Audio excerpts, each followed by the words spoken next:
Cool. So we got a quick sponsorship announcement. If you are looking to have more customers pay you more often, more money, then you definitely want to go to www.employeeescapeplan.com and talk to Joe Nicasio, the guy who's coming on today at 3 p.m. has an amazing program. Highly recommend you check him out. Check out his free resources. Take the step. Joe Nicasio, www.employeeescapeplan.com. Now, for the man and woman of the hour.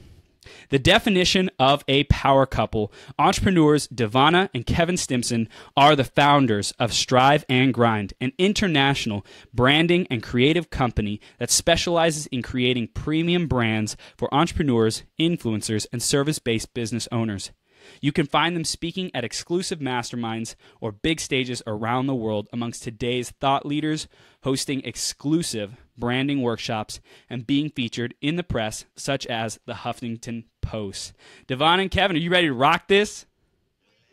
They is. Awesome. You are now live on the show, and thank you so much, both of you, for taking time out of your schedule to make this happen and, for all that you're up to in the world. Thank you. Chris, thanks for having us, man. Absolutely. So, really, I love that your guys' message is strive and grind, right? That's amazing. It's like big dreams and aspirations and being willing to do whatever it takes to get there. And the theme of today, before we get into your story and your journey, is this hustle and flow mentality, right? With the hustle is like the grind, being willing to put in the work, the burning it up, as well as the flow, which is like the creation, the manifestation, the kind of divine timing, like letting go of control. So I'm curious, how did you guys come up with the name, and how do you relate to those two things of hustle and flow? Yeah, for sure. Dee, do you want to take it? Yeah, so coming up with Strive and Grind, it was actually originally Kevin's idea, and we wanted to create like a blog that influenced millennials at the time, like to strive to achieve greatness. So he had some ideas, mainly like strive for greatness, and I was like, that's kind of long for a name. This was back in 2013. Yes, yeah. 2013. I was like, that's kind of long for a name, and I'm like, what about like striving or like grinding? Like, what are some other words that we can put together? And then strive and grind just kind of happened. We were just like, strive and grind. That's it. Yeah. That's it. And it's just stuck ever since. Yeah. And so essentially, man, at the end of the day, it's our philosophy, right? And so, talk about hustle and flow and all that good stuff. Hustle and flow for everyone else is our strive and grind. So for us, it's like, high power, dream it, believe it, dream big, like the whole nine, right? And constantly just thinking inside and out, like, you got this, you got this, you got this. And it's like, all right, cool, you have this big vision, and you painted this picture for yourself. Now, how are you going to make that thing come true? Well, now you got to hustle, you got to put in the work, make the right connections, and personal development and all that good stuff. So we don't believe that you can successfully grind without striving, or successfully grind without being in your flow, and you can't successfully flow without grinding. So it's like a two-way street. Yeah. Beautiful. Awesome. I love it. And thanks for the breakdown and how it got started. And, really, I see you living this message, right? Like, a lot of people create brands and stuff, and it's not really, you don't see it coming off in how they show up, how they act, how they behave. And I just really want to shout you two out for standing out amongst everyone. You're getting noticed. You're playing at such a high level. You're speaking at these high-level masterminds. You've joined and worked with, like, even Jay Abraham, like all kinds of amazing people. You guys are doing amazing things. So how did you get to this position where you are today? What did it take? What challenges did you have to overcome? Ooh, that's a big loaded question, Chris. I know.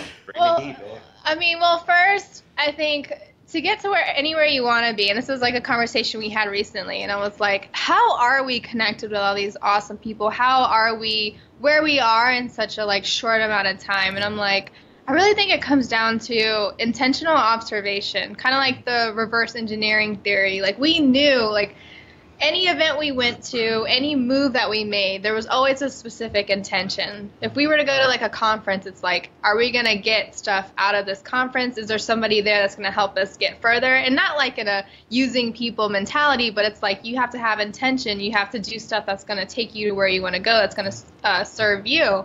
And so it's like, being intentional and observing intentionally on how other people are getting to that place of where you want to be, and reverse engineering that and taking those same steps to get to where you want to be or connect with that person or speak on that stage or get that sale. It's just kind of like you got to look at the people that's done it before you and just break that down and see how you can do the same thing, if not, you know, throw in a few curveballs to get there if the same way, if not faster. And piggybacking off of that, I think it really also comes down to just being around where your peeps are. So for us, like, you know, before March 1st of 2015, we were living on the East Coast, right? And so we were watching from afar all these entrepreneurs doing cool stuff. We were watching online. It was like, man, if this person can do it, so can we. Like, who are we not to be able to do this type of thing? So from there, we're like, all right, cool.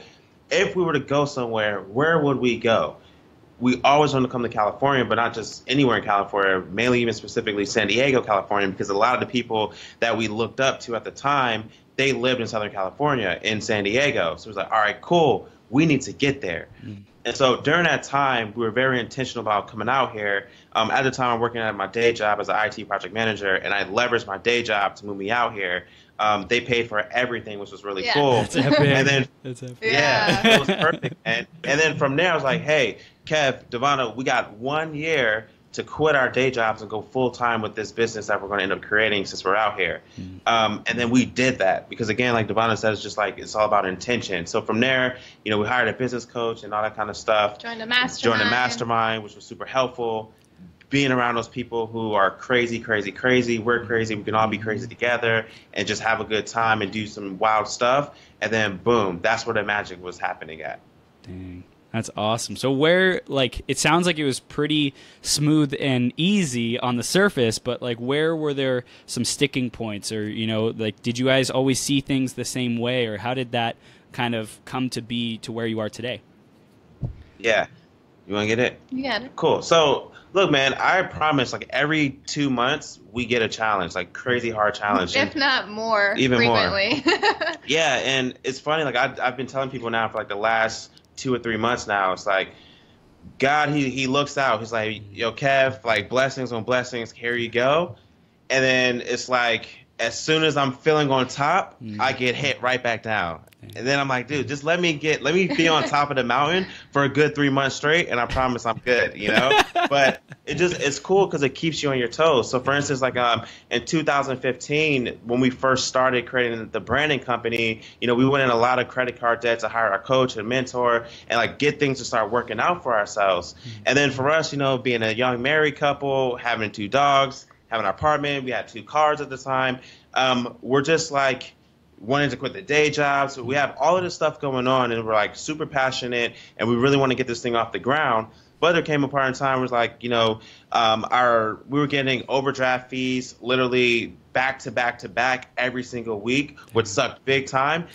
We'll never forget the point in time in November of 2015? Yeah. November 2015, we had mistakenly $3,000 come right out of our checking account. And this was right before Thanksgiving. Oh my gosh. And we had rent coming up the next month.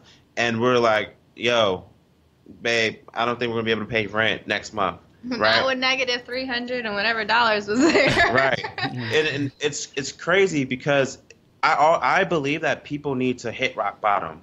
I have people hit me up often like, hey, like, can I borrow $100 or can I borrow X amount of dollars? Like, you know, I'm having hard times. In my mind, I'm like, yo, forget that. Like, you need to go through this. And because it was that point in time where it's like, I will never, ever, like, talk about suffering pain. I will never, ever go through this experience again. And so it was that experience that kind of, like, molded, like, us and even me to, like, do whatever it takes. Like, if someone's like, no, like, I'm not interested, maybe they are interested. Maybe you just communicated it wrong, Kevin. Like, there's other ways, right? Like, not to give up and all that kind of stuff. Losing team members when, you know, we're thinking that everything is good and having our team members like chuck the deuces and like, like, you know, I found another opportunity. This isn't working out and da-da-da. And then now we have clients already. And then now we have to go back to the drawing board. We have to like put certain projects to the side. So there's always certain things to keep it interesting, if you will. But we're always like learning from it too at the same time. Yeah. We document everything as like a lesson learned, not to do this again. And what can we do to capture this moment and be like, all right, cool, for the future. How will we end up doing things differently?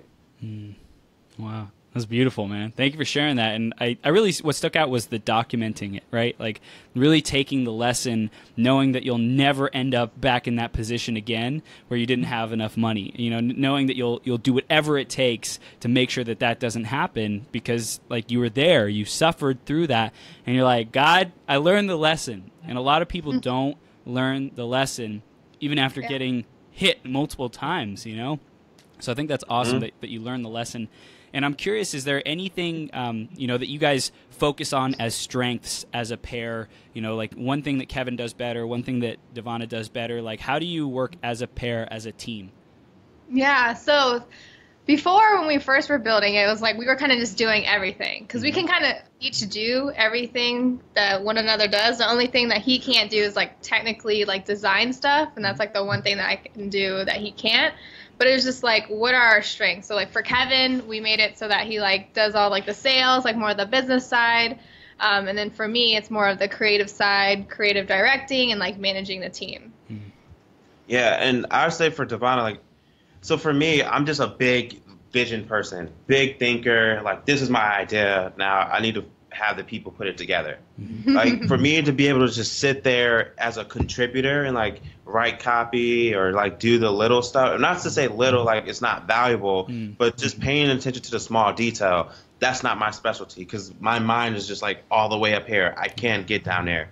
Whereas for Devona, her expertise is like focusing on down here and just making sure that we're not really skipping a beat. She is she's really, really good at like systems and processes. And if it wasn't for her, we wouldn't have our dream process and like signature product or offering that we have now. But it was because she was able to pay attention to those small pieces and be able to communicate that to the team. Like, hey, this is our flow. This is the way we're doing it. And we kind of balance each other off in that respect. Yeah. So I know you guys are focusing on branding and creating epic brands, you know, memorable brands, badass brands. So you guys, it sounds like you both have the artistic kind of the vision capabilities, right? You both have that within you. So I'm curious, how do you think that has affected that you both have the artist, the you know, creative side within you? How has that affected your brand through its evolution? I think that's something that we've actually been really fortunate with because, I mean, the reason why we created the branding company is because we saw a gap in the marketplace where that's where a lot of entrepreneurs and businesses were failing. Like they don't have the creative eye. They don't know how to do it. They don't know how to outsource the right talent.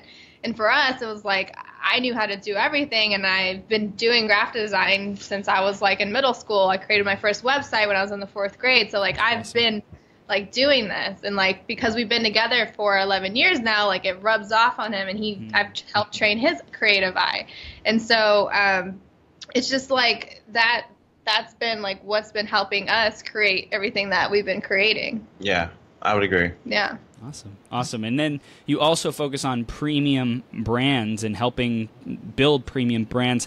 How has that played into, you know, your mindset around your work? And do you think everyone should have a target market of premium brands? Like, why did you choose that? And should other people be doing it too?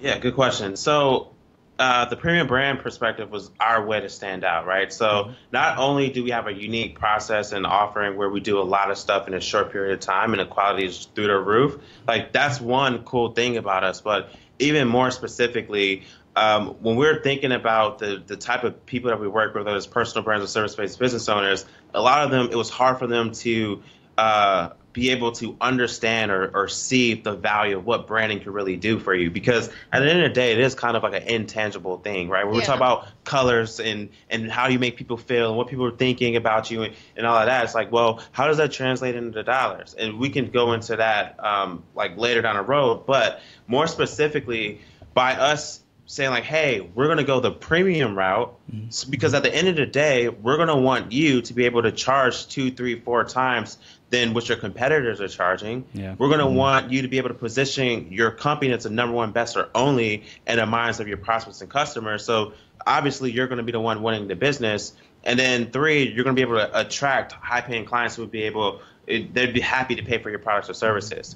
So it's easier for us to be able to communicate that from just like a storytelling perspective or even just a sales conversation, the value of branding from that sense. And do we believe that most entrepreneurs should go to the premium route? I would say yes, because talk about how to stand out. Like, if you're constantly the one who's like, hey, we have the best price, no one's going to see value whatsoever, right? Why not have, like, there's a reason why a lot of people, when they get their big job or whatever, or, you know, they've made it, if you will, financially, they're like, yo, I'm going to get a Mercedes or a BMW. Yes, it has a price tag, but they feel a certain type of way when they're riding in those vehicles and like what people are thinking and saying about them. So perceptionally, what could that end up doing for your business? And if you are having a premium brand and you're charging premium prices, that means you're actually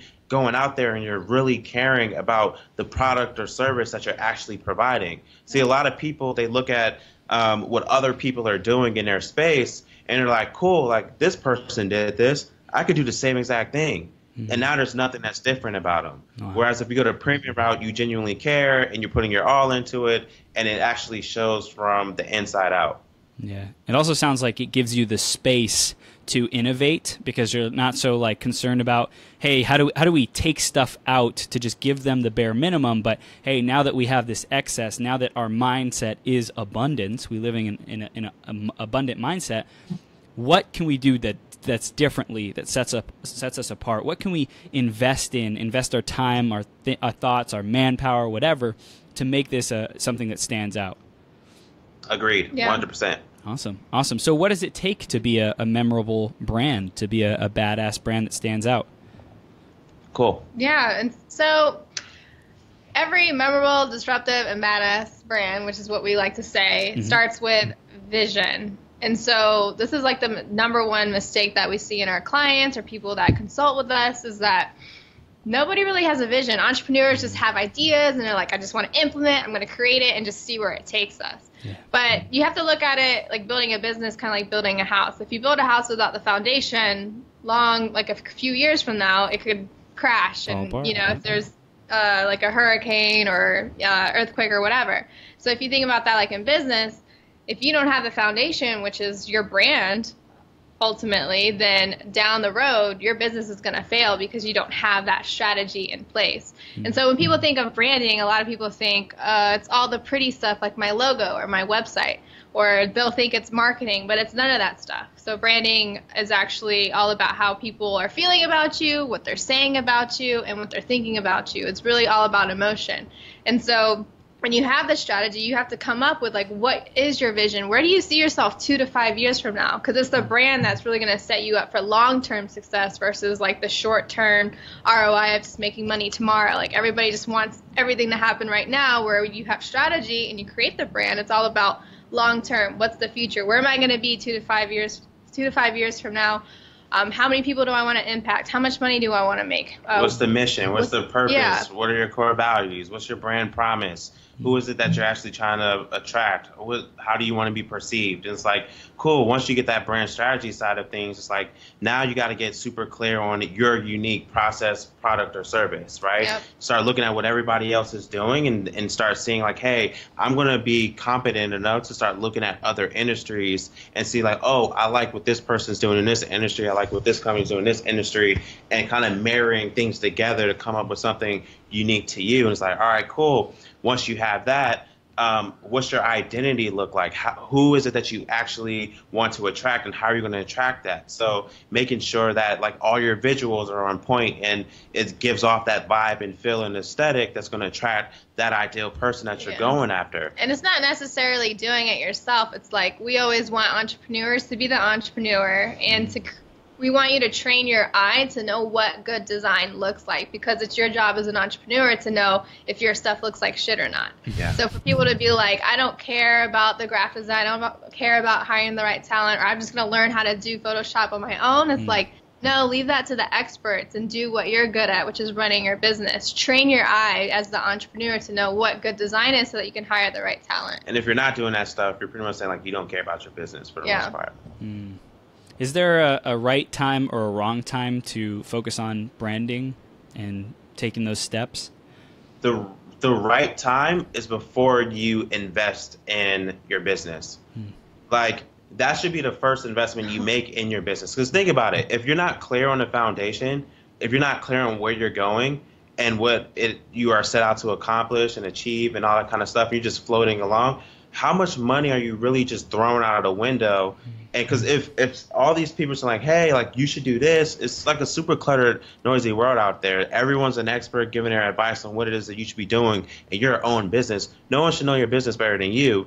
But if you don't have that foundation in place, you're now like opening up yourself and being vulnerable to listening to things that isn't going to guide you the right way. So if someone's telling you to go one way and go the other, you're just going to keep going around in circles, circles, and circles. And there's people that we actually know over the last 3 years, you know, obviously we're going up, but there's some people that we know, like, they're still at the same place they were 3 years ago. And it's all because they're not clear on that stuff. Once you have your roadmap, once you know your strategy and you have that in place, now you can say, like, all right, cool. Now I'm going to focus on creating my unique product and service. All right, cool. Now I'm going to focus on, like, the credibility piece and the sales piece and the marketing piece and all those other different elements that's going to help you be successful. But we both genuinely believe that the number one thing you should start off with is the branding piece, and then everything else follows after that. Especially because, like I was saying earlier, entrepreneurs kind of have like that squirrel syndrome, and the people that we know that like are still where they're at is because you have to be patient and you have to be consistent, and that's definitely like what makes a brand succeed. Like Apple and Nike didn't become the brands that they are today without being consistent to a specific message. Being decades. Consistent. Yeah, for decades. And of course you evolve and you change, but everything always has to tie back to like the main overall vision, the main overall purpose, mission, and where you're trying to see yourself in the next 2 years. And any business opportunity that comes your way, if that doesn't align with your brand strategy, if that's not going to take you any closer to getting where you see yourself in 2 to 5 years, then you need to say no to it. That way you can stay on track and not like go in circles. Like if we weren't super clear on that, we'd be doing SEO, we'd be doing Instagram management. We would just literally be doing anything and everything to serve our customers in a way that we can make money and our clients in a way to make money. But because we want to be known for this one thing, that's another like pillars, like specialize in one thing. Everyone is just like super generic and all over the place. And when you're doing that, you're either confusing people or you're not like focusing on those results and all kind of stuff. But because we focus on one thing and we're super clear on that, I know to be like, hey, if someone's going to come to me like, hey, we could just offer you our SEO services. And I was like, nope. Hey, we can offer you like Facebook. You serve your clients so well. Like you'd be able to make this amount. Nope. But if I know the value of that and I know it's going to serve my clients, I could set up a strategic partnership where it's like, hey, I know like since we created this brand for you, I know the next best thing for you is to start driving traffic to your stuff or doing this, this, and this. I have a great relationship with so-and-so, and I'd love to make that introduction. He's going to be able to help you out, do this, this, and this, and I can get a cutback on that. But for me to offer that as a service, like from me and our company, that's like out of integrity. Wow. Yeah. And that's interesting because I think a lot of people think about integrity as like, you know, morality, you know, doing the right or the wrong thing. And how you use it is like integrity with who you are as a brand, your values, right? It's those values, the boundaries. You're clear on your boundaries of what you will and won't tolerate. And I think that's a really, really powerful distinction for everyone listening. In your integrity, are you clear on what integrity looks like for you? Are you clear on what those boundaries are? Are you clear on the definition of what works for you and who you are and what doesn't? Because without that, like Kevin said, you're going to keep going around in circles and you might be in the same dang place that you've been in, 3 years from now. For 3 sure. years from now, $30,000 down the drain from It's now. sad, if man. not more. If not more. Easy. Yeah. Yeah. Awesome. So I'm curious, do you guys really focus on getting out there in public more, on stages, or is it online that you really focus on, or is it a mix of both, and how do you determine which to go with? I'd say it's a combination of both. It's so crazy. I've been super, super vocal on Facebook, And I've been growing my audience, like just from my Facebook profile, like a fan page or a Facebook group or anything like that. And a lot of people have been engaging with my stuff, and like some of them even copy what I'm saying. Like I always use the hashtag facts. And so even when I see people in person, they're like facts, facts. And so it's like cool kind of seeing that brand recognition in a way. But even more so, for instance, because I've been growing that, we had like a recent launch for our brand and profit course. It's our signature branding course or whatnot. I put out my first Facebook post about it because we wanted beta testers to come through. And I was like, hey, it's going to be like X amount of price, which is at a discounted price. It's the first time, last time it'll ever be at this price, and we're looking for 30 people, and Before you know it, 80 people comment. It's like, I'm in. And I'm like, dang, like that's crazy, right? So I think, and we both think that being out there online is super important, and we're going to start, and my goal is to be everywhere in 2018. Yeah. So I'm like, my face is going to be everywhere. We're going to be spending a lot of money on Facebook ads and all good stuff. So we're really excited about that. Everything for us so far has been word of mouth, but even more specifically too, there's so much power and offline stuff too. So when we go to conferences, like Devona was saying, it's like we're really, really intentional about how we use our time. We go to lunch with certain people through certain things, closing deals during that, speaking at masterminds, and even participating in masterminds has been huge for us. About growing our business. We don't even have to offer a speaking fee. We never sell from stage, but some way, shape, or form, we always happen to, end up generating like multiple 5 figures in revenue just because of speaking. Because what happens is you offer the value and people are like, oh man, I want to talk. And then talking gets to sales conversations and then closing a deal. And then boom, now you have a client. So we think if you're going out there and being vocal and putting your message out there in both arenas, offline and online, it's going to do nothing but help your brand that much more. Yeah, I mean, we started off trying to focus on the online, but it wasn't working for us, and we were like using that as an excuse, but it was like, oh yeah, like there's like people not on the computer, doing stuff, and we really had to hustle offline to make sales and grow our business, and we haven't used any advertising. No webinars, no Facebook ads, and that's the thing too, Chris, is like a lot of people, especially in the online business world, they like to stay behind computer screens, and they like to stay behind it. They don't want to get out there and talk to people and communicate, and they wonder why they're not making any money. They're not learning those skill sets to actually have conversations with real people. You're literally going to be doing business with real people. And so one of our big aha moments was like, hey, we're going to get from behind a computer screen. We're going to go out there, have real conversations with real people, and see where that goes. And then it's like, cool, now we've generated the revenue and we've generated like the credibility from like going out there in the real space, talking to real people. Now it's like, all right, cool, let's just blow it up online now. And let's just put a lot of resources, invest a lot of resources into scaling that out. And so that should be pretty good abundance coming in for 2018 from that. Yeah, and what I was hearing when you were talking right there is when you're growing your business or your brand, if you have that clear message, it makes it so easy for everyone to say yes. Versus if you're scattered all over the place, if you go into a mastermind and you're speaking and you're scattered all over the place and people aren't really clear on what you do, then they're not going to pay you multiple 10 figures, right? They're not going to do that because you guys are so solid and grounded and have that integrity in your brand. Even if, like for example, if someone was doing mindset coaching, but there was this unique place to stand in mindset coaching, this unique branding, this unique message that really penetrated the noise, then they could make multiple 10 figures too. It's not that it's just because it's branding and it helps business owners make more money, but that's what you guys created with your unique position and your unique look and feel and how you make people feel. And so for everyone listening, just really get that it's not necessarily just something that makes people money. Could be SEO that brings in money, kind of not in a direct way. It might take more time, whatever it might be. But as long as you have this place to stand in where people get what you do, instantly, right? It's that instantaneous that'll really make all the difference. So what does it take? I know we talked about like building that memorable, disruptive brand. What does it take for people to get what you do instantly? Like short and sweet, the better. But anything else that you can give us on how to really compact what we do and just deliver in a powerful way? Yeah. Go ahead.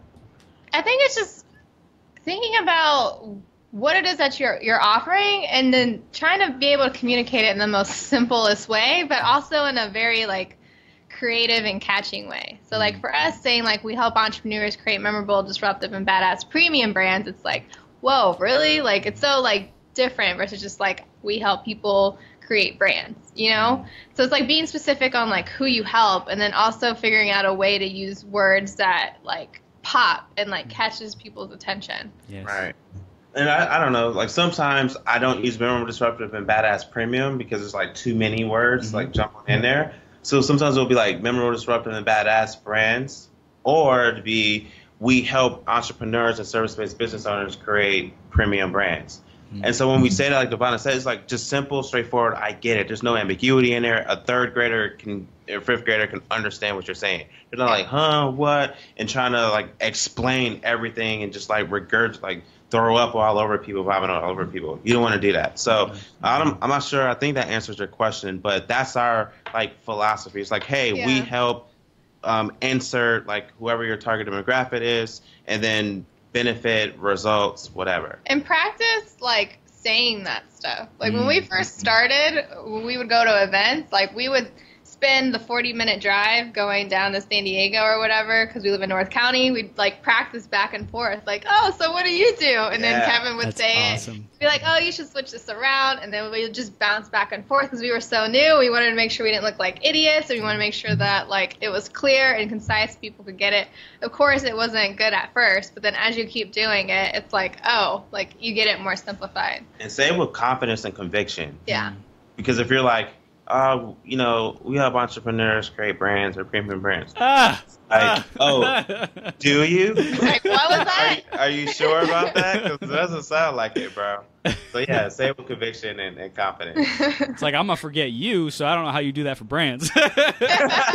Exactly. That's awesome. Yeah. Facts. That's awesome.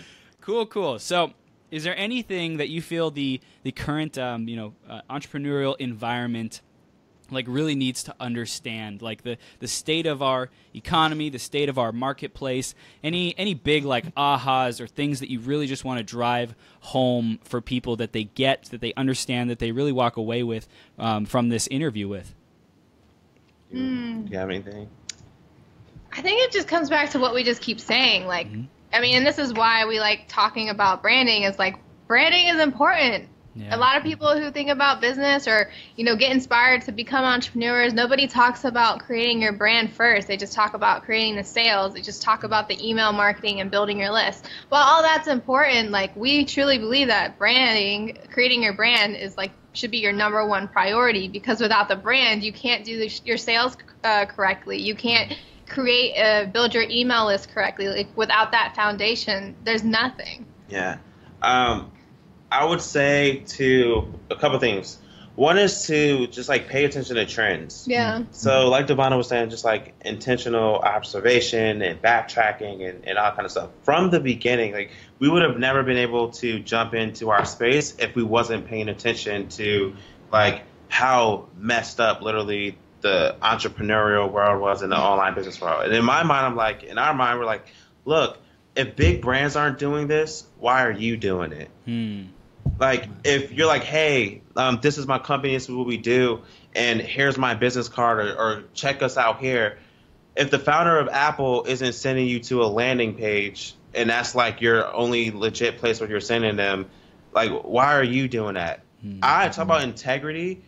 I would feel so messed up if I were to do something like that, because then it's just like I just want to take from you. Yes, I most likely would give you value from like my email, my free gift, right? But then I'm just like, oh, just get on my email list and like, boom, now I got you in my pocket. That's not what we're trying to do here. It's like we want to build that rapport and all that kind of stuff with you right off the bat. So I'd say like look at trends. I think like looking at this space, like more than anything, like video is something that's going to be super, super powerful. Yes, aesthetics, images, and graphics are super cool, but what we're going to just blow up with in 2018 is just creating the most dope, epic videos. And you guys have heard it here first. December 6th, 2017. It's going down. We're going to look back to December 6th, to 2018, and you'll be like, dang, Kevin, like, he was committed to his commitment. Like, the video game is going to be up there. Talk about capturing people's attention, edutainment, being funny, and just, like, being very disruptive. So video and just making sure that you're leveraging that in a way where it's capturing people's attention. A lot of entrepreneurs are like, the old way of doing marketing is like, are you stuck? Are you overwhelmed or stressed out doing this? Well, hi. I'm Devona, or hi, I'm Kevin. It's like, nah, and man. I'm going to help you from getting from stuck to unstuck. Yeah, it's like, stop it. It's like laughable, man. So, just bringing the heat video-wise. Green screens, like stop with the green screens. And like, most importantly, look at people outside of your industry. Like, I feel like, especially like online entrepreneurship, just the word entrepreneur is like blowing up, and like people, we all have similar connections and friends in this bubble, but it's like everyone just sees the bubble. There's like so many things happening outside of your industry, whether it's like paying attention to what YouTubers are doing, what the younger generation is doing, seeing what other brands are doing, just seeing how they market, seeing how they brand themselves, seeing how they build their email list, seeing how they do sales, and all this stuff is so important to really help make you stand out and be different from everybody else in your competition. Yeah, I know Gary Vaynerchuk is like so adamant about studying industries and studying new trends and like watching what's going on. He's like blowing the F up. Yeah, man, look, watch this. Gary V, like, the reason why Gary V is just like on top of it is because he's been around the YouTuber game. Like, it's crazy, right? Decades. And so, yeah. And I'm sure like, you know who Jake Paul is and Logan Paul and all those guys, you know, I don't know, 20, 30, 40 million plus followers, subscribers, if you will, just between them two alone, the brothers. Right. But for Gary Vee to invest in Team 10, which is Logan Paul's company, he has an inside scoop and insight on literally everything that's going on right now. Dude. And he's smart because literally everything Gary Vee is doing is already like replicatable through what's going on in like the YouTube industry. Mm-hmm. And he's bringing it to an industry where like it's not really happening like that. And so people like Gary Vee and Gerard Adams and Ty Lopez and Grant Cardone and Andy Frisella, like, they're the ones who's kind of pioneering this space because they're smart and they're intelligent enough to start realizing, and obviously they have like resources too. Like, they're not broke, so they have some money to be able to allocate towards that. But they're competent enough to be able to look at those different industries and be like, man, I see a lack here, I see a hole here, I see a gap here. How can I fill that up and start really capturing people's attention because it's really brand new in this space? Yeah. Yeah. Awesome. How have you seen your business really evolving and shifting over the last couple months? Good question. One thing that we're going to be really, really focusing on in early 2018 is just like growing a team, like growing the team. And I remember when I first started becoming an entrepreneur and wanting to start my own business and all that, I remember saying like, man, I want to have employees, and then like I want to have a team in house. So I just want to crush it and da-da-da. And then for some reason, again, it's like your environment kind of influences like your thoughts, and obviously you would know that. And it's like, oh, no, like having a virtual team is where it's at. Like, get your virtual assistant here in the Philippines and get this and all that. Well, we also had one experience with like an intern that we did kind of have, and it didn't go well. So we were like, man, fuck this shit. Like, we're just going to do a virtual team. Yeah. And so now we have a virtual team. We've had a virtual team for a while now, and it's cool. But I feel like for us to really take over the world, like how I know we're going to, we have to have people here in the office, in the space, the space, like culture, like vibing off of each other, collaborating with each other. No longer have to like worry about like, oh, I have another client. My fault. I dropped the ball here because like I have another client. You got to compete with that. No, I don't want contractors. I want like employees. Like we're getting shit done. So I'm really excited. We're both really excited about that, and everything's going to be turning up big time. Well, I do want to speak to that real quick because like who you guys are is you're giving your soul, your heart, your whole being to this vision. That's who you are. And when you have contractors, they're just like they're there to collect a paycheck. They're there to get the work done and then go home. You thrive on living in that culture, living in your values. And when you find other people who do that as well, it's not like the 1 + 1 = 2 thing, but it's the 1 + 1 = 11. So the more people who you get who are in resonance with that energy, it amplifies both of your energies and their energies, so you can create even more epic stuff. Yeah, man. And 100%, like I agree with that a gazillion percent. We wouldn't have nearly as many moving parts and like people doing all this different kind of stuff. It's like everything will be systematized that much more, I feel like, and it'll just be more consistent. I mean, it's possible to have like a really badass virtual team because I mean, we do have one pretty solid right now, but it's just like there's little gaps where it's like it would be so much more efficient and easier if it was just like everybody was here, know? So. Totally. Yeah. Is there anything else you could think of, like how we grown over the last two? It's just like been the thoughts and conversations we've been having, just like scaling, getting the right people in place, getting more sub-processes and systems so that we can step out of doing done-for-you stuff and we can focus on other projects for Strive and Grind, other programs, or even like our own personal stuff too. Yeah. And something that you said about scaling, Kevin, I know you wrote a post a while back about like so many people are trying to scale when they haven't even, they're trying to like fly and they haven't even learned how to crawl yet. Yeah. Share more about that. Like, what have you been seeing about people? Like, it's good to have ambition. It's good to have big dreams and big goals. But like, what's the gap that you see is going on in the marketplace where people are trying to like just do stuff that isn't even in their realm yet? Yeah, it's like before you walk, you have to crawl. And before you run, you have to walk, right? And so that's the thing. It's like, hey, let's crawl first, let's walk, and then we'll run. Like literally that's the phases of business, if you will, right?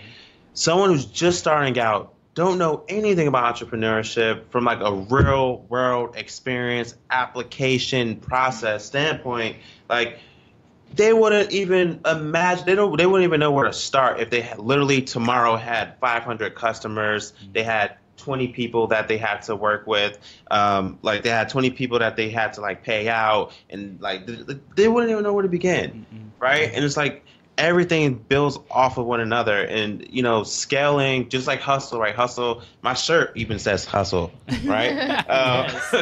But hustle is like a buzzword, but so is scaling. And yes, it's sexy to scale, right? But more importantly, it's like, let's first get to our first 6 figures. Before you can be like, hey, like I'm getting right to 7, like get to 6 first. Let's create something that actually works. Get to $50,000 first before you talk about like, oh, this isn't going to scale. You haven't even had the experience yet to like have conversations with people enough, or like go through a legit sales process enough, or create your own system and process to see if that works enough to talk about scale. So I think it just really comes down to staying in your lane. Yes, be ambitious, have goals and all of that. But for me to be like, yo, tomorrow I'm gonna have a $1 billion net worth and Strive and Grind is gonna be $1 billion, it's like, no, it's not. Like, yeah, so it's cool, the realness, man. I just wanted to give you a little soapbox to stand on right there. I love it. Thank I love you. it. You're welcome. You're welcome. And talk about branding, right? And like having a clear message for you to even remember what I said. I probably said like 2 months ago, but for you to remember like what I said 2 months ago, like that's really, really cool, right? Imagine if all of us, and like even for the people listening, like imagine if all of us like had content or had like a message that we got out there where people like it just stuck, right? And so that's like that's the cool thing about having a really, really strong message and voice. Proof is in the pudding, baby. Yes, sir. Love it. Love it. Love it. Awesome. So, we're beginning to wrap up now, and I've asked you this in a couple different ways, but I just want to give you another shot. And if there's any other questions that I didn't ask you that you wanted me to ask, let me know. But like, what do you really want people taking away from this interview, like getting in action on right now? I would say, one, your brand. Figure out what your vision is. Figure out what your mission, purpose. Get like clear on that strategy for your business if you're trying to create a business. What do you want to be known for? What do you want to be known for? Like, that's another. Like, what do you want to be known for? Specialize in one thing. If you're like, oh, like I'm the mindset coach, but I do a little bit of like Bitcoin over here, but like I do a little bit of SEO over there. Like, whoa, bro, I'm confused now. Wait, what? Yeah. So just like focus on one thing. That was like the number one thing that changed the game for us. Focus on one thing in your business. Get clear on like your vision and your mission and your purpose and all that good stuff. Understand like who you want to be known for or what you want to be known for. Understand like what do you actually stand for and what do you stand against. Yeah. Those two things are going to help you form your message as well as your core values like within your business and your brand.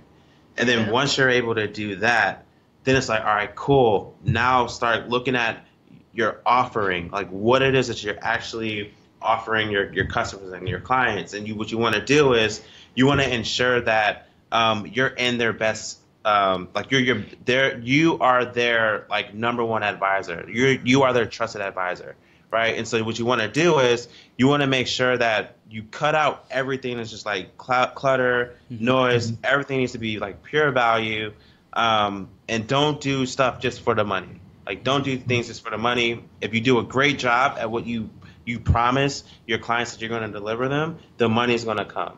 And so focus on that, and then you can start moving into the other things. We talked about branding, but like Devona says, like strategy, and then like start moving into like what makes you unique from like a product or offering standpoint. Yeah, and just from a personal level, just be patient with what you're doing, be intentionally observant, and then also be consistent in what you're doing. Consistent. Yeah, that's so big. Yeah. Yeah.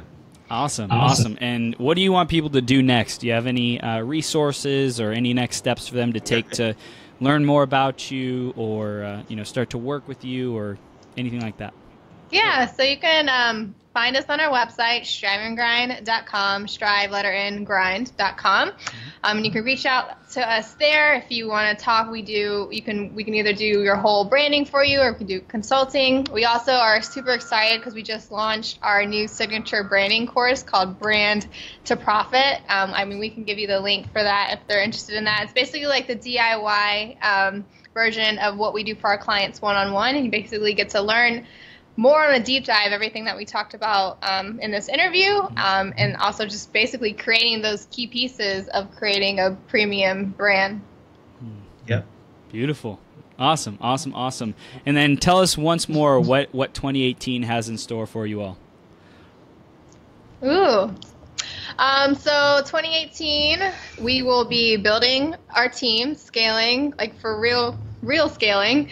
And then also what I'm really excited about is the scaling is going to give me more time to focus on my personal brand. I'm starting a movement called Gangstar Creative where I'm helping creatives learn more about the business side of things, and basically I'm on a mission to annihilate the status quo of the starving artist, because there's too many creatives out there that don't have the right mindset. They look at money as evil. Like they don't know how to run a business, what processes and systems are, how to talk to people, how to make a sale. They don't have confidence. So I'm just really excited to kind of fill that void, and I'll be building out my brand and speaking and doing workshops and stuff for that next year. Yeah. And then I'd say, that's good, babe. I'd say for me, I'm just going to be speaking on a lot more stages in 2018. I'm going to be speaking in Australia, and I already have like 5 other speaking gigs already locked in, so I'm really excited about that. Awesome. I'm going to be writing 2 books in 2018. One is going to be a branding book. We both want to go in on that. And then the other is going to get me pretty much talking about how I made my first $1 million. I'm really excited about that. And obviously like scaling the branding company and really just working with like grade A rock stars and A players. Beautiful. Awesome. Devona, Kevin, you are like blowing it the F up, and I'm so grateful to be, witnessing how you are leaving that mark, leaving that impact in people's lives, memorable as heck, and Kevin, you said it best, like the fact that I could remember something from a couple months ago is just crazy, but it also shows that you're doing the right thing. So keep it up, and I'm so excited for all of your success moving forward. We're all like young and just like, this is just the beginning. We're just scratching the surface on what we're creating, the impact, the communities that we're building. It's amazing. So just keep living your purpose, your truth, and in integrity with who you are, and the rest is going to take care of itself. Boom. Thank Mic you drop. so much. Thanks, Chris. Appreciate you, man. Awesome. This was Awesome. Thank you guys. We'll see you soon, okay? All right.